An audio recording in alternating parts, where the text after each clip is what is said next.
सीताराम, जय माता दी। शिखावस्थी के चैनल में आप सभी का स्वागत है। मैं हूं शिखावस्थी। आज नवरात्रि का दूसरा दिन है। नवरात्रि के दूसरे दिन माता दुर्गा की दूसरी शक्ति मां ब्रह्मचारिणी की पूजा की जाती है और उनकी कथा सुनी जाती है। मान्यता है कि माता ब्रह्मचारिणी की कथा सुनने से, उनका स्मरण करने से बहुत ही शुभ पुण्य फलों की प्राप्ति होती है।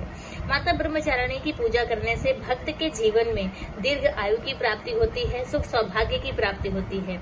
उसके साथ ही भक्त के जीवन से आलस्य, क्रोध, स्वार्थ और ईर्ष्या जैसी दुष्प्रवृत्तियां भी दूर होती हैं। तो चलिए माता ब्रह्मचारिणी की कथा सुनते हैं और उनका प्रिय भोग प्रिय रंग भी जानते हैं। तो माता ब्रह्मचारिणी, ब्रह्म का अर्थ तपस्या और चारिणी का अर्थ आचरण करने वाली, यानी तप का आचरण करने वाली देवी। माँ का यह स्वरूप श्वेत वर्ण का है। माँ ब्रह्मचारिणी की आराधना करने वाले व्यक्ति को लंबी आयु, सुख सौभाग्य और तप, त्याग और तपस्या करने की शक्ति प्राप्त होती है।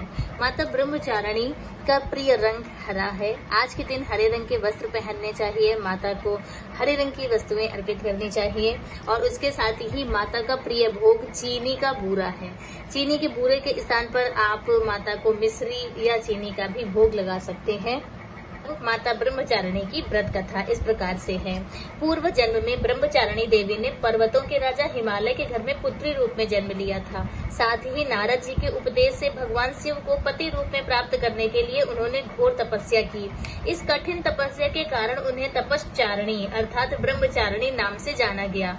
1000 वर्ष तक इन्होंने केवल फल फूल खाकर बिताए और 100 वर्षों तक केवल माता जमीन पर रहकर साख निर्वाह किया। कुछ दिनों तक कठिन उपवास रखे और खुले आकाश के नीचे वर्षा और धूप के घोर कष्ट को सहा। 3000 वर्षों तक टूटे हुए बिल्वपत्र खाए और भगवान शंकर की आराधना करती रहीं। इसके बाद तो उन्होंने सूखे बिल्वपत्र खाना भी छोड़ दिया। कई हजार वर्षों तक माता ने निर्जल और निराहार रहकर तपस्या करती रहीं। पत्तों को खाना छोड़ देने के कारण ही माता रानी का नाम अपर्णा पड़ गया।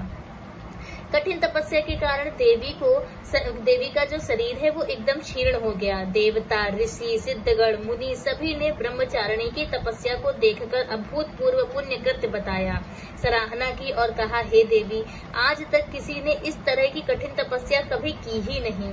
यह आपसे ही संभव था। आपकी मनोकामना परिपूर्ण होगी और भगवान चंद्रमौली, भगवान शिव तुम्हें पति रूप में प्राप्त होंगे। अब तपस्या छोड़कर घर लौट जाओ। साथ ही आपके पिता आपको लेने आ रहे हैं।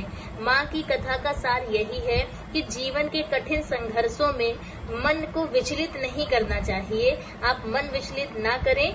माँ ब्रह्मचारिणी देवी की कृपा से आपको आपके कार्य में सिद्धि प्राप्त होगी।